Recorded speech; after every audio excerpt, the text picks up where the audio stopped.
नमस्कार प्रणाम। हम पवन कुमार अमरेश अपने सबको स्वागत है हमरा डिजिटल दुनिया में। और देख सके छे कि हमरा पीछा में एक मंदिर देखाइत हेता। ये हनुमान जी का मंदिर छे और ए मंदिर के जे छे से बहुत जल्द प्राण प्रतिष्ठा होय वाला छे। और ई प्राण प्रतिष्ठा कहिया हेते केना हेते आज तक अगर अहाँ युवा छी तो शायद जे छे से अपना लाइफ में प्राण प्रतिष्ठा कार्यक्रम देखने हेबे कतौ। प्राण प्रतिष्ठा केना होइ छै अयोध्या में राम मंदिर में जे छै प्राण प्रतिष्ठा भेलै ओतऽ करोड़ों आदमी पहुँचलै। एहि चीज के जे छै से करोड़ों रुपया चंदा भेलै की नहि भेलै। ओहिना जे छै से अखन हमरो गाम टोला में जे छै से एकटा मंदिर बहुत सुंदर मंदिर बनल हन और एहि मंदिर में जे छै से मूर्तियो स्थापना भऽ चुकल अछि और हिनकर जे छै से प्राण प्रतिष्ठा होय वाला छै। ई प्राण प्रतिष्ठा कहिया हेतै केना हेतै ई चीज के जानकारी हम अपने सबके देब। तऽ और ई चीज हम सुनै छी। सबसे पहले सर अहाँ के नाम की भेलै? हरे राम पासवान। जी सर कहिया छै प्राण प्रतिष्ठा? प्राण प्रतिष्ठा 20 के जे छै जी से एहिठाम से शोभा कलश हेतै जी जाहिमे कलश में लगभग 125 जी महिला पुरुष से भाग लेने छथि जी। और 21 का सुबह से प्राण प्रतिष्ठा शुरू भ जेतै। कलश शोभा यात्रा में नाम लिखबे के लेल कते रुपया लगे छै? ओ तो स्वेच्छा पूर्वक छै एना ई सब रखने छथि माने 101 ई सब रखने छथि। देख सके छिए कि अगर अहाँ कलश शोभा यात्रा में ई सुंदर सन जे छै से एतऽ कलश शोभा यात्रा निकलते और प्राण प्रतिष्ठा हेतै। एहिमे अगर अपने नाम लिखबे ले चाहे छिए तो मात्र 101 रुपया देबै आ तऽ आबि कऽ नाम लिखेबै आ कलश शोभा यात्रा में भाग लेबै आ पुण्य का भागी बनबै। आ जे छै से ई क्या तारीख से शुरू होते सर? 21 से 20 का शोभा यात्रा छै कलश का या मंगल दिन और 21 का प्राण प्रतिष्ठा। प्राण 21 तारीख का प्राण प्रतिष्ठा हेतै और 20 तारीख के छै से एतऽ से कलश शोभा यात्रा निकलते एहि मंदिर के लेल। ई पुजारी जी की कह चाहबै जे कलश शोभा यात्रा निकलते प्राण प्रतिष्ठा हेतै भगवान के?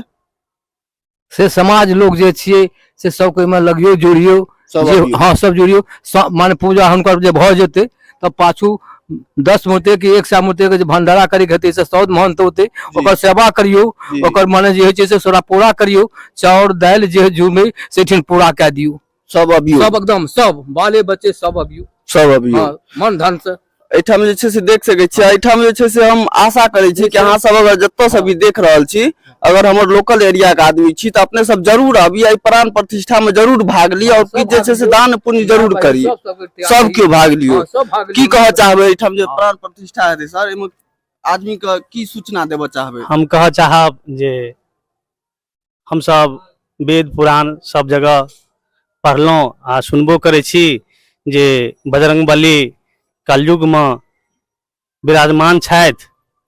तऽ एहिठाम बजरंगबली के मंदिर बनि रहल अछि तऽ अपने सब श्रद्धालु भक्त से हम सब कहब जे अपने सब एहिठाम आबी और मंदिर के से जे उद्घाटन हेतै कहियो जे प्राण प्रतिष्ठा जे बजरंगबली के एहिठाम हेतै ताहिमे समस्त श्रद्धालु भक्त आबी और जोर शोर से भाग ली। और चलू हम हिनको से की जानना चाहब कि अहाँ की कह चाहबै जे देख रहल छथि हुनका सबके कि कतेक जनसंख्या में आबे एठाम? जतेक जनसंख्या में आबैत जी भगवान के प्रसाद लेत हुनका देखैत जी। बजरंगबली के प्रणाम करैत जे 2 महीना 6 महीना हमरा सबके टाइम लगल इनका टाइम नहीं निर्धारित भेल चले आब समय एले ते दुआरे प्राण प्रतिष्ठा 21 मान लियो। जी इहो चीज पर जे छै से हम बात करब सर से। सर ई मंदिर बहुत पहले बनले मूर्तियो स्थापना भ गेलै बीच में किछ दिन पहले जे छै से मंदिर के प्राण प्रतिष्ठा होय वाला छलै किया ने भेलै आब किया भए रहल छै? कारण भेलै जे पहले जे भेलै से पहले समय राखल गेलै जी लेकिन समय पर जे छै से नहीं भऽ सकलै एहि दुआरे जे मूर्ति तैयार पूर्ण रूप में नहीं भेल छलै। जी ताहि लऽ कऽ मूर्ति जखन तैयार भेलै तो ओ समय समाप्त भऽ गेलै यानी दिन नहीं भेलै प्राण प्रतिष्ठा का जी। ताहि दुआरे जे रुकि गेलै ओहि समय में और ओ दिन जे छै से 21 तारीख के प्राण प्रतिष्ठा के दिन भेलै आ 20 के कलश यात्रा के या 21 माने फरवरी का प्राण प्रतिष्ठा के दिन आ 20 फरवरी का कलश यात्रा।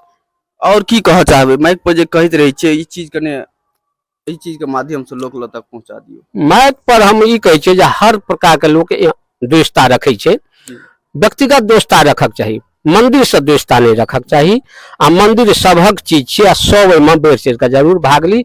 हर द्वेष के मिटा कऽ माने व्यक्तिगत तऽ ककरो से केओ रखै छथि लेकिन मंदिर से दोस्ता नहीं मंदिर तऽ सबहक चीज छियै चाहे एक आदमी बनबे से आ सब मिलके ओना तऽ एहिठाम सब मिलके बनौने छै, ताहि दुआरे सभक भागीदार हिस्सा बराबर छै।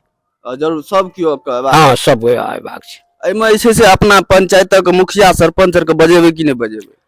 हम मुखिया सरपंच के सूचना हम नहीं दिलियै यऽ, जी एहि दुआरे नहीं दिलियै यऽ जे एहिठाम कार्यकर्ता के अभाव देखै छियै, जी। ताहि दुआरे मुखिया सरपंच का नहीं दिलियै हम। तऽ हुनका कोनो ने कोनो माध्यम से अगर जे सूचना दऽ देल जाय तऽ किछु जनता से जरूर मुलाकात भऽ जेतै, जनता जे छै से हुनका चिन्ह पोतै। हाँ से अखन गाम में जे छै से हम कतेक आदमी से गप करै छी तऽ अखन ने अपना मुखिया के चिन्है छै ने सरपंच के चिन्है छै, किनको चिन्हबे नहीं करै छै। मिल जेतै, हुनका कहि देल जेतै, मोबाइल से कहल जेतै आ वो किनको माध्यम से कहते जे एना एना प्राण प्रतिष्ठा छी, अपने अबाक अछि तऽ अपने श्रद्धालु छी, जरूर आबी या शरीरो देखा के कम से कम चेहरा देखा के चलि जाए, 21 के जरूर आबी। ई मंदिर जे छै से गंगापुर पंचायत का वार्ड नंबर 12 में बनि रहल अछि, बनि गेल अछि और प्राण प्रतिष्ठा हैत। सोचि सकै छै कि 12 नंबर वार्ड का आदमी के कतेक भाग्य तेज छै, भाग्य नीक छै कि हिनका वार्ड में जे छै से बजरंगबली के मंदिर चकाचक कऽ रहल छै।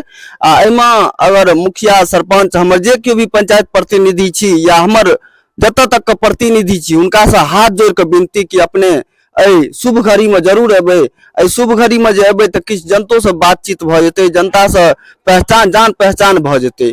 यह हम कहब और जतेक भी जनता छी, जतेक भी भक्त श्रद्धालु छी, अपने जरूर एहिमे भाग ली और एहि चीज के सफल बनाबी। एम्हर जे छै से किछु चीज और अहाँ सबके देखाब कि एकर जे तैयारी चलि रहल छै से चीज देखियौ। एम्हर देख सकै छियै कि हवन के लेल जे छै से कतेक सुंदर जे छै से एतऽ हवन कुंड बनायल जा रहल छै, से चीज अपने सब देख सकै छियै। एकर डेकोरेशन अखन बहुत बाकी छै।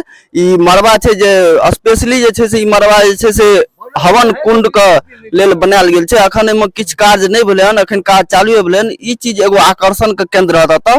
एहि चीज के जे देखबै अपने सब तऽ दिल खुश भऽ जायत। आ मंदिर तऽ एहन अछि कि जतऽ मन ने आत्मा तक अहाँके जे छै से पवित्र भऽ जायत, शुद्ध भऽ जायत। चलू मिलै छी हमसब फेर अगिला वीडियो में, तब तक के लेल नमस्कार प्रणाम।